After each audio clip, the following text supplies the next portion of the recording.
So Iain, welcome to Queenstown. Tell us what a Citizen Assembly is. Citizens Assembly, let's start from why we're doing it. It's an attempt to restore trust in public decision making. And the simplest analogy is that judges find juries complementary, so could elected governments also find juries complementary. Now it's only a rough analogy, but if you think of a jury, why does it work? It's a random selection of people. They consider diverse and contested evidence. They get an extended time to hear the evidence and to think. And we ask them to find common ground as a group, 11 out of 12. Then we act on that decision. If you turn on the news tonight and you hear about a terrible crime and someone's maybe been convicted or acquitted, most people's reaction is, oh, well, that's fair enough. And yet other areas of government can make a decision and everyone's up in arms. There's so many areas of government where all courses of action earn them criticism. So many people complain about democracy. Okay, fine, that can be fun, but what are we going to do about it? So our role in introducing a Citizens Assembly is just to see if we can do democracy better. I mean, to be devil's advocate, juries can be problematic as well. I mean, just selecting a jury can be challenging. Juries can sometimes be out for 4 or 5 days, but as you say, nobody fights the outcome. And this is my fault for using an analogy. It's only a broad analogy. So to give you an example, you just touched on selection. Jury is 12 people, and let's be transparent, they skew low. People who can get out of jury duty absolutely want to get out of jury duty. We understand that. We do random stratified selection, and all that means it's a random draw, but it's a random draw tied to the census profile for the area, 50-50 by gender, 10-year age bracket, geography, because you want a mix of people from different places. And we recommend asking people whether they own or rent where they live. It's a great surrogate indicator for income and education. All we're trying to do is get people from all walks of life in one room. Old and young, rich and poor, blue collar, white collar. There's not many places in our society, especially the internet, where that still occurs. So we think there's a dividend. And if you think of 35, 40 people getting given a tough issue, and they actually agree on it, everyone's got an opinion, but would you think, wow, that's people in jobs like me, not professional politicians, not advocates or people in government that I may be primed not to trust, it's just other people. So no, we don't have a voir dire and throw them out. So forgive my rough analogy. And don't get me wrong, there can be problems with citizens' assemblies too. It's a method you can do well or do badly. And what we try to look at is how do we increase the success rate of doing it well? I've got so many questions to ask about the mechanism, but first of all, when you say we, who is we? Of course, I probably should have started there. So New Democracy Foundation is a privately funded research foundation, so we're a charity in Australia. We have an underwriting donor who was a long-term political donor. So Luca Belgiano-Nettis, his father started Transfield, they built heavy infrastructure. He went to political fundraisers since he was yay high. Started to form a view, maybe this is not being done out of civic contribution. It possibly being done for access. And again, formed a view. Everyone is complaining about the system. No one's investing in innovation. We innovate in every other area of our society. But most of our democracy was designed before the telegraph. Things have changed. We've built a democracy that is hyper-responsive to public opinion. What people think in the next few seconds. And in the meantime, through social media, we have built public opinion amplification machines. Think about how hard this makes it for people in elected office to make decisions. Now, journalists, I hope you're not among them, will say to leaders, show leadership, push through public opinion. We don't think that's viable.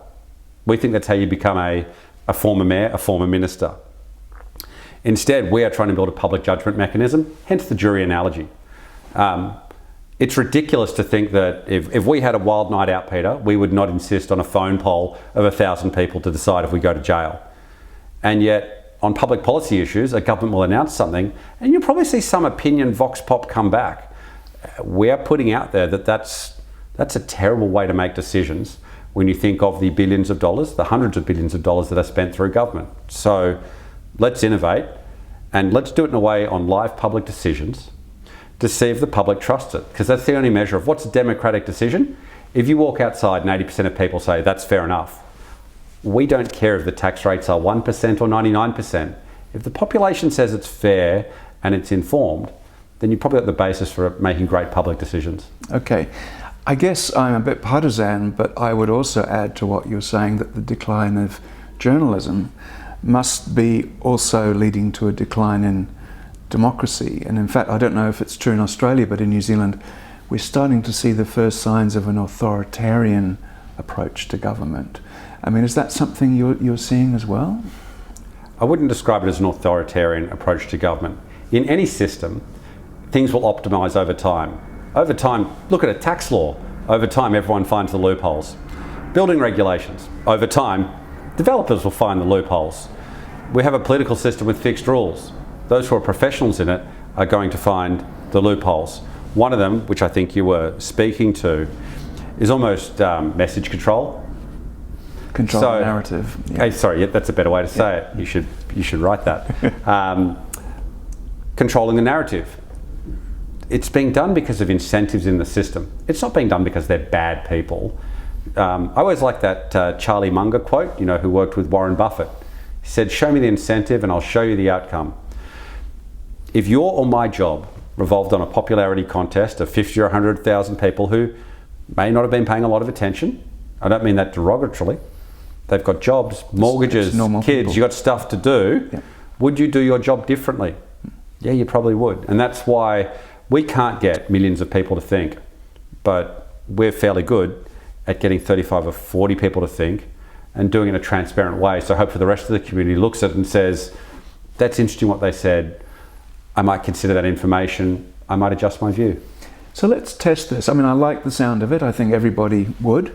But if we bring... Not everybody, Peter. Okay, not everyone loves you. Maybe not the politicians. But locally here, and we're not the only place in the world to have this problem, our natural beauty attracts tourists, 3 million of them a year. There's only 40,000 residents in Queenstown. Often we think, rightly or wrongly, that the council and business might be a little bit too pro-money and pro-tourism, not enough pro-environment and democracy.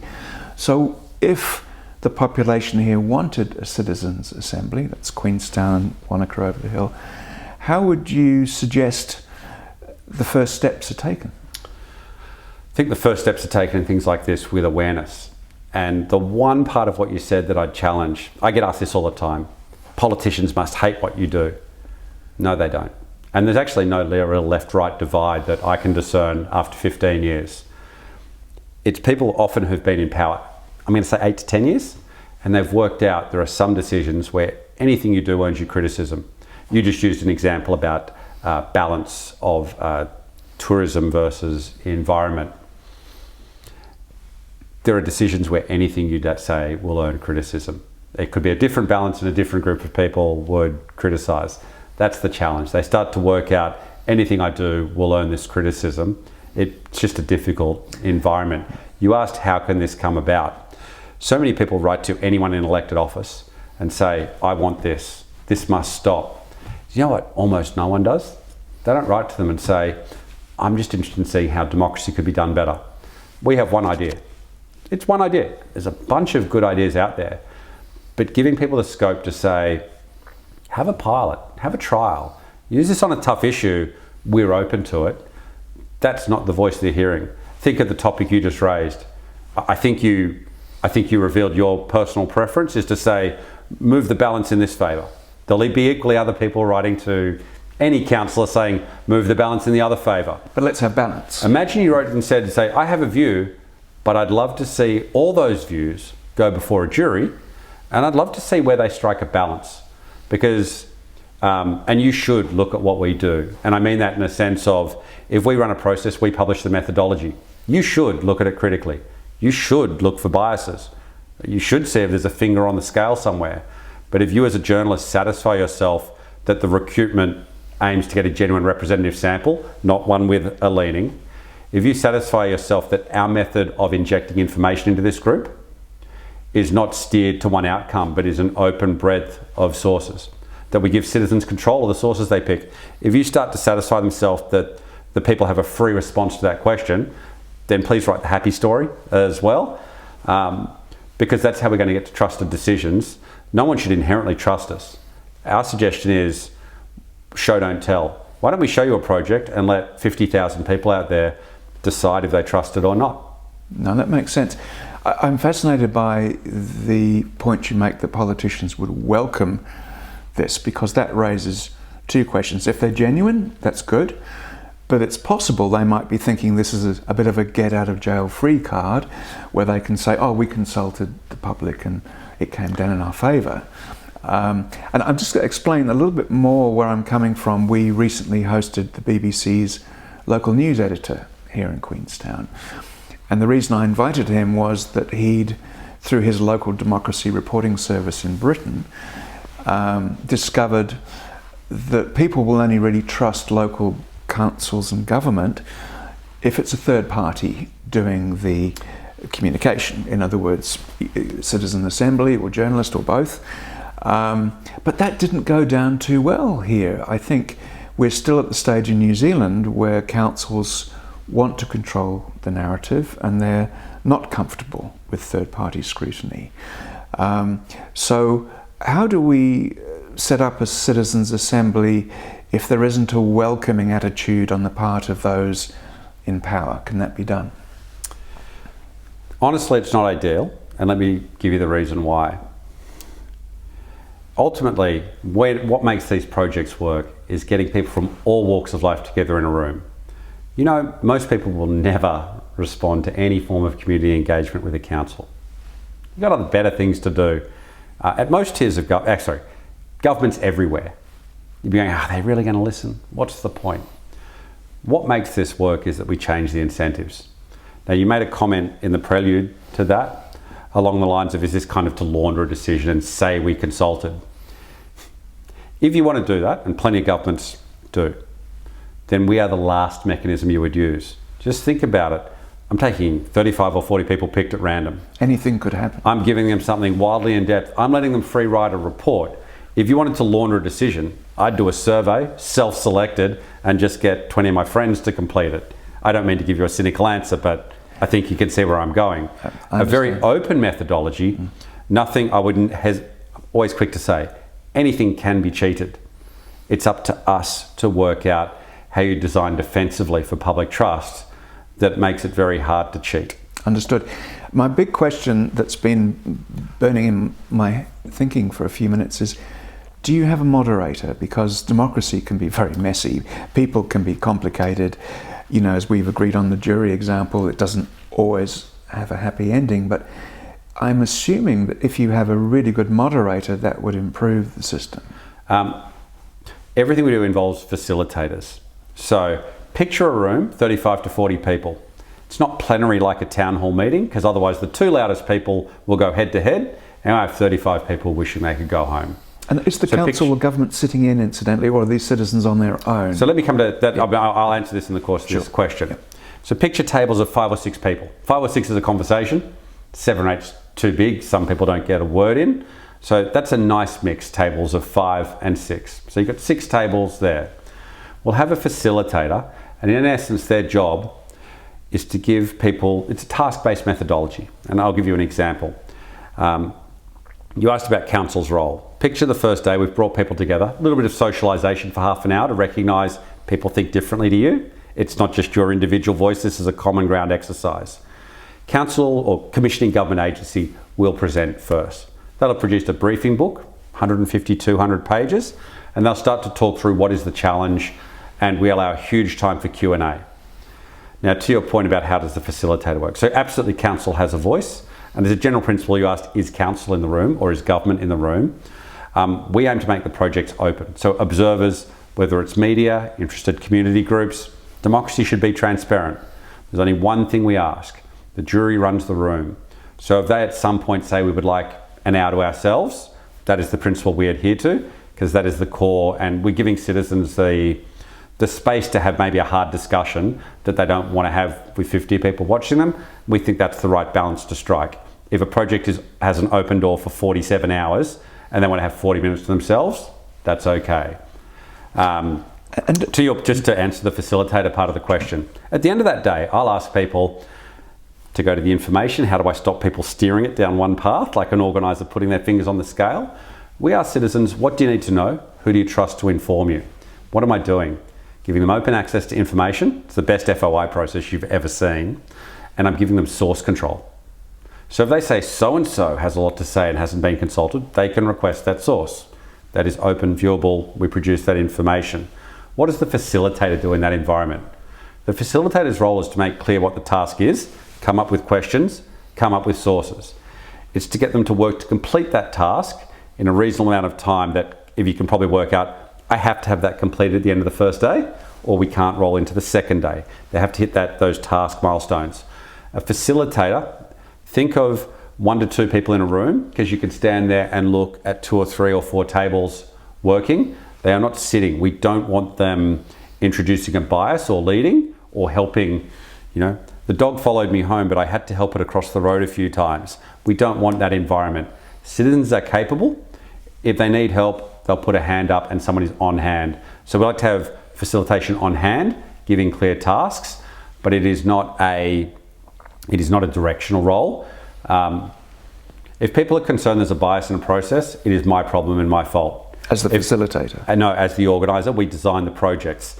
If people are concerned someone is rude or there's friction in the room, the facilitator's job is to get people working productively. So that's their role. So hopefully that gives you clarity. I often think we write recipes, facilitators are the chefs who cook them. Okay. Now I'm fascinated because what we see here in terms of how democracy and bureaucracy work is that the staff will ask the elected members if they want to do option 1, 2, 3 or 4. And those options sometimes appear to have an obvious answer. It's often number 3, because option 1 is do nothing, option 4 is spend a fortune, and option 2 is do close to nothing. How do you avoid that if this 150-page document is open, or more likely it leaves some unanswered questions? Can the Citizens Assemblies send this council person back to get more answers? So I think you're going to like this answer. One of the core principles of deliberative process is we ask an open question, we don't sell an answer. So if you think of a lot of a government engagement, it's here's our draft proposal, comment. I'm going to use a simple analogy because it's easy for people to get like this. Health systems all around the world don't know how to fund themselves. We're getting older, there's crazy good medicines, it all comes with a cost. Governments often produce an expert report and it comes out with some measure of someone's got to pay for something and it explodes. It becomes politically controversial. I want you to think of the flip side. We would simply ask citizens an open question. How can we pay for the health system we want? Picture a room, let's say 50 people. Old, young, rich, poor, all walks of life. And they come together and they have the incentive to actually read about, well, what are the waiting lists? What are procedures costs? How do we fund it today? And they come out and actually say, look, this is the way to pay for it. Our contention is that you're going to trust that more than something that comes from a special interest, a lobbied, maybe a corporate group, than the bureaucracy, than our elected leaders. This is not disempowering.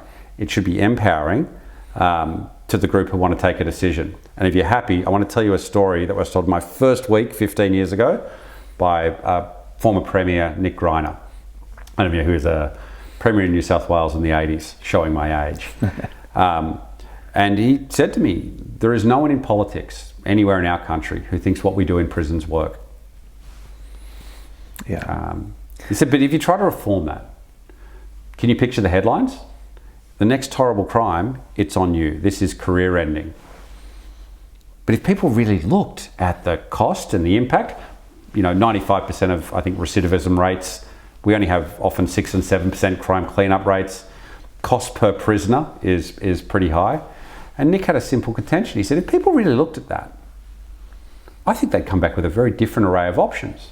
And he said, the reason I'm going to help you out, if I was Premier again, I would pick up the phone on an issue where I have absolutely no options, got to get flogged in the media.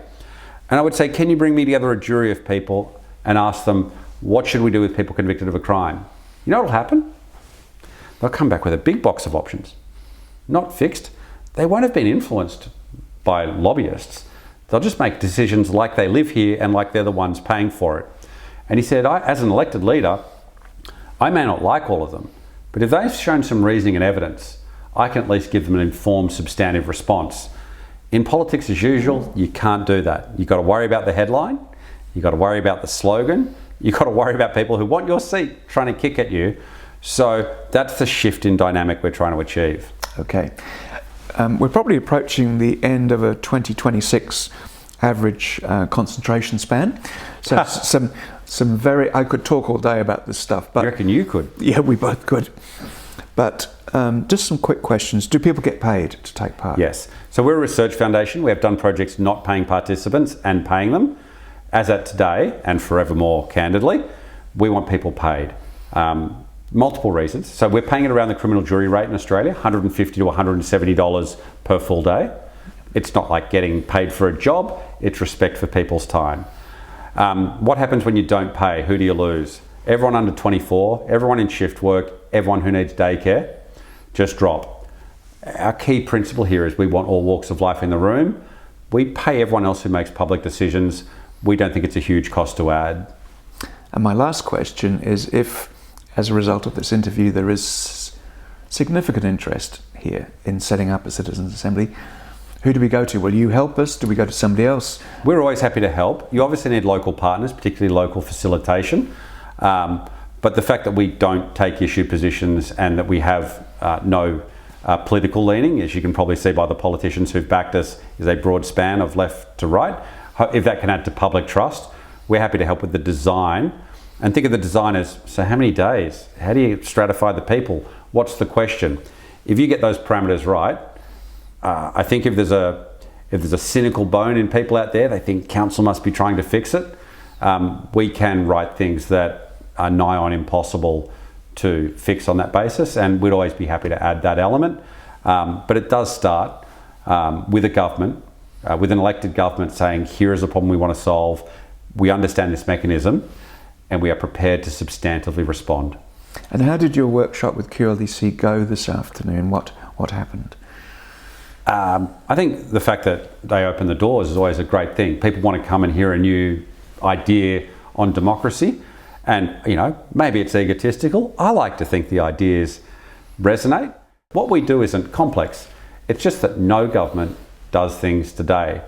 And I think when people see the potential asset of everyone in government has a frustration going, if people would just read X, you know, we wouldn't be under so much pressure. All I'm really doing through sampling and through having levels of authority is giving an incentive for some people to read, because it's unrealistic that 50,000 people out here will read a ream of pages. It's totally realistic that 35 or 40 will. So I'm always appreciative of an open door and a willing audience, and I hope we get another chance to visit a really beautiful part of the world, maybe with a hard question in front of us.